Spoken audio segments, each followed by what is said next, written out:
দেখুন, মাইকেল মধুসূদন দত্ত লিখেছিলেন, চিরস্থায়ী অর্থ নহে এ সংসারে। একটা দুটো নয়, 12খানা অ্যাকাউন্ট ফ্রিজ হওয়ার পর এ কথা একেবারে হাড়ে হাড়ে বুঝতে পারছে কালীঘাট তৃণমূল। তবে গতকাল অবশ্য প্রাক্তন শাসক দল কিছুটা স্বস্তি পেয়েছে কলকাতা হাইকোর্টে। দৈনন্দিন কাজ ও মামলা লড়ার খরচ দলের অ্যাকাউন্ট থেকে তোলার অনুমতি দিয়েছে আদালত। তবে দল নয়, অ্যাকাউন্ট সামলাবেন আদালত নিযুক্ত স্পেশাল অফিসার অবসরপ্রাপ্ত বিচারপতি মাননীয় সুব্রত তালুকদার।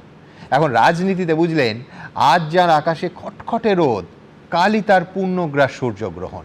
আমরা এইসব নিয়ে একটু রসিকতা করি বলে আবার কেস দেবেন না প্লিজ। দেখুন, কেস দেবেন না প্লিজ।